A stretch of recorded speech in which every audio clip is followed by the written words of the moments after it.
아침은 하루의 시작을 알리고 이 시작이 어때야 하루가 어떤 방향으로 흐를지를 결정짓는 중요한 시점이다. 그래서 많은 전문가들이 아침 습관의 중요성을 강조하며 하루를 활기차고 생산적으로 시작할 수 있는 방법들을 추천하고 있다. 첫 번째로 많은 이들이 추천하는 것은 바로 조기 기상이다. 이른 아침에 일어나는 것은 확실히 처음에는 힘들 수 있지만 일단 습관이 되고 나면 하루의 시간을 더 유용하게 사용할 수 있는 기쁜 경험으로 변한다. 조기 기상은 여유로운 아침을 제공하며 마치 시간이 더 흐르지 않는 듯한 느낌을 줄 수 있다. 게다가 이른 아침은 보다 맑은 정신 상태를 유지할 수 있는 시간으로 활용될 수 있다.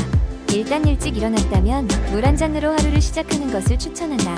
많은 사람들이 잊고 지나치기 쉬운 단순한 습관이지만 잠자는 동안 충분히 수분을 공급받지 못한 몸에 아침에 첫 주어진 물은 새로운 에너지를 불어넣는 촉매제가 된다. 수분이 충분히 공급되면 보다 맑고 깨끗한 정신 상태가 유지될 수 있다. 다음으로는 간단한 스트레칭이나 운동이다. 아침에 가벼운 운동을 통해 뭉친 근육을 풀어주고 활력을 충전하는 것이다. 일부 사람들은 본격적인 운동 대신 요가나 명상으로 아침을 시작하기도 한다. 이러한 활동은 정신을 맑게 하고 하루의 스트레스를 보다 쉽게 넘길 수 있게 도와준다. 특히 요가의 경우에는 잔잔한 방식으로 몸과 마음을 깨우는 데 효과적이다. 아침 식사도 빼놓을 수 없는 중요한 부분이다. 많은 사람들이 바쁜 아침 중 아침 식사를 건너뛰기 일쑤지만 건강한 아침 식사는 하루를 위한 연료가 된다. 모든 영양소가 균형 잡힌 식사를 통해 몸과 마음에 필요한 에너지를 제공하고 집중력을 향상시키는 데 큰 도움이 된다. 다만 커피에 너무 의지하지 않는 것이 중요하다. 커피보다는 오트밀이나 과일, 견과류 등 자연의 에너지를 제공하는 것들로 시작하는 것이 바람직하다. 하루 계획을 세우는 것도 매우 중요한 아침 습관 중 하나이다. 가벼운 산책을 하며 심사숙고할 수 있는 여유를 가지거나 아니면 조용히 앉아서 오늘의 목표를 설정해보는 것이다. 시간 관리의 중요성을 재차 느끼게 하고 불필요한 분주함을 방지할 수 있으며 보다 목적 지향적인 하루를 보낼 수 있게 만든다. 업무나 학습에서 무작정 시작하는 것보다 효과적이며 스트레스 수준을 조절할 수 있는 좋은 방법이다. 또한 기술을 조금 멀리하는 것도 필요하다. 아침부터 스마트폰이나 노트북으로 뉴스를 읽거나 이메일 확인을 하기보다는 자연의 소리에 귀를 기울이고 창밖의 풍경을 보는 여유를 가져보는 것도 좋은 방법이다.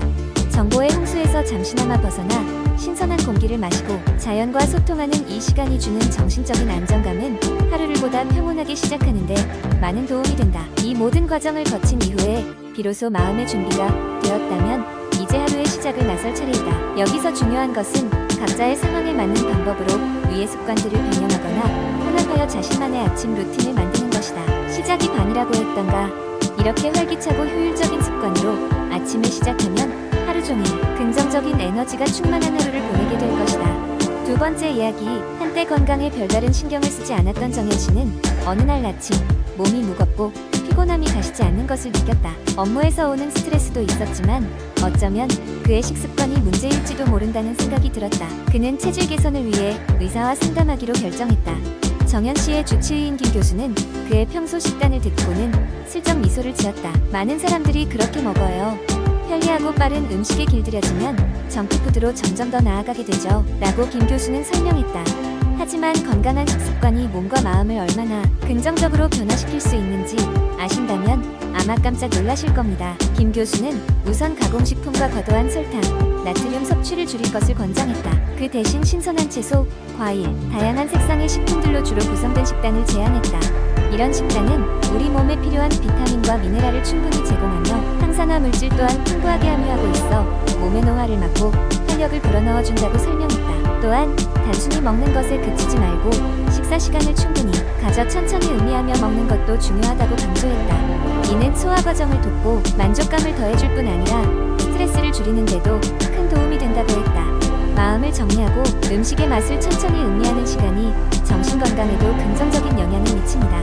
라고 김 교수는 덧붙였다. 그리고 일주일에 2에서 3회 정도는 일명 채식의 날을 지켜보라고 권장했다. 이는 육식을 줄이고 식물 기반의 식단으로 전환해보는 날인데 여러 건강 상위 이점을 준다는 연구가 많다고 했다. 이러한 변화는 체내 염증을 줄이고 심혈관 건강을 개선시키며 환경에도 긍정적인 영향을 주기 때문이었다. 정현 씨는 작은 변화를 시작했다. 아침으로는 항상 먹던 베이컨과 계란 대신 녹즙과 스무디로 바꾸고 간식으로는 과자를 대신하여 견과류와 과일을 선택했다. 점심과 저녁엔 쌀밥 대신 퀴노아나 현미를 선택하며 건강한 단백질인 생선이나 콩류를 힘을 곁들였다. 몇 주가 흐르자 정현 씨는 몸의 변화는 물론 마음의 평화도 찾을 수 있었다. 그는 아침에 깨어나는 것이 이전보다 훨씬 수월해졌고 일상에서의 집중력도 높아진 느낌을 받았다. 더불어 예전보다 스트레스를 덜 받게 되면서 사람들과의 관계도 더 긍정적으로 변했다. 김 교수는 그의 변화를 보고는 흐뭇하게 웃으며 말했다. 좋은 식습관은 단순히 몸에 좋은 것 이상이에요. 마치 삶 전체의 질을 높이는 열쇠와도 같습니다. 정현 씨는 미소를 지으며 대답했다. 네, 이제는 저도 충분히 이해합니다. 제 몸과 마음이 느끼는 변화 때문인지 하루하루가 더 소중하게 느껴져요. 이렇듯 건강한 식단은 우리의 삶의 단순한 변화가 아닌 새로운 활력을 불어넣어준다. 몸과 마음이 조화를 이루는 모든 과정 속에서 우리는 더 건강한 자신을 만날 수 있다. 그것은 단순히 음식 선택의 문제만이 아닌 우리의 삶을 살아가는 방식에 큰 영향을 미치는 중요한 선택이 되는 것이다. 세 번째 이야기, 옛날 어느 마을에 피부관리의 대가로 불리는 한 여인이 살고 있었습니다. 그녀의 이름은 소연이었습니다. 소연은 밝고 고운 피부를 가진 것으로 유명했기에 마을 사람들은 저마다 그녀의 비법을 물으러 집으로 찾아오곤 했습니다. 소연은 항상 웃으며 천연의 힘을 믿으세요 라고 말하곤 했습니다. 그녀의 노하우는 집 근처 숲에서 쉽게 구할 수 있는 천연 재료들을 사용하여 간단하게 피부톤을 밝히는 방법이었습니다. 먼저 소연은 토마토를 사용했습니다. 토마토는 천연 미백 성분인 라이코펜을 함유하고 있어 피부를 건강하게 밝히는 데 좋습니다. 소연은 신선한 토마토를 갈아 얼굴에 팩으로 바르곤 했습니다. 그녀는 매일 저녁 잠자리에 들기 전에 이 팩을 사용하여 자연스러운 반짝임을 얻었습니다. 그 다음으로 그녀가 추천한 것은 꿀과 레몬이었습니다. 꿀은 보습을 돕고 레몬은 비타민C가 풍부하여 피부톤을 밝고 깨끗하게 만들어줍니다. 소연은 꿀 한 스푼에 레몬즙 몇 방울을 섞어 이것을 얼굴에 마사지하듯 발랐습니다. 그런 다음 15분 정도 두었다가 미지근한 물로 씻어내면 촉촉하고 환한 피부를 가질 수 있었습니다. 타운 내에서는 그녀의 노하우가 입소문을 타고 널리 퍼졌습니다. 한 소녀는 어머니와 함께 소연을 찾아와 여드름 자국도 옅어질 수 있는지 물었습니다. 소연은 약간의 아몬드와 우유를 추천했습니다. 아몬드는 피부톤을 밝히고 우유는 부드럽게 정돈해주는 역할을 합니다. 소녀는 아몬드를 곱게 갈아 우유와 섞어 얼굴에 발랐고 몇 주 후 피부 상태가 눈에 띄게 좋아졌습니다. 이렇게 소연은 천연 재료들을 활용해 피부를 밝히는 노하우를 널리 알려주었습니다. 마을 사람들 모두가 그녀의 팁을 따라하며 점점 더 건강하고 밝은 피부를 가졌습니다. 소연은 단순히 아름다움을 추구하는 것을 넘어 천연 성분과 함께하는 삶의 건강함을 알려준 것입니다. 이 이야기는 소연이 전하는 자연의 힘, 그리고 작은 노력들로 실현된 사람들의 밝아진 얼굴로 마무리됩니다. 각자의 시도에서 얻은 작은 변화들이 모여 마을은 언제나 환하고 평화로운 분위기로 가득 차게 되었습니다. 소연의 노하우는 그 이후로도 여러 세대에 걸쳐 전해지며 사람들의 피부를 환하게 밝혀주었습니다. 네 번째 이야기, 요즘 현대인들에게 스마트폰은 없어서는 안 될 필수품이지만 지나친 사용은 눈 건강에 여러 문제를 야기할 수 있습니다. 그래서 저는 디지털 디톡스를 시도해보기로 결심했습니다. 이 결심에 충만은 예상치 못한 결과로 이어졌고 제 생활을 긍정적으로 변화시켰죠. 첫 번째 방법은 스마트폰 사용 시간 제한하기였습니다. 애플리케이션을 이용해 매일 스마트폰 사용 시간을 2시간으로 제한했습니다. 처음엔 끊임없이 울리는 알림과 메시지 때문에 괴로웠지만 사용 제한이 주는 두려움은 잠시뿐이었습니다. 점점 핸드폰을 보는 시간이 줄어들면서 일상에 집중할 시간이 늘어났습니다. 그 결과 무언가에 집중하는 시간이 증가했고 이는 업무 효율성을 높이는 결과로 이어졌습니다. 두 번째 방법은 스마트폰이 아닌 책 읽기였습니다. 오랫동안 쌓여 있었던 읽지 않은 책들을 서랍에서 꺼내 읽기 시작했습니다. 눈으로 실제 종이를 읽는 것 자체가 눈의 피로를 줄이는 데 큰 도움이 되었습니다.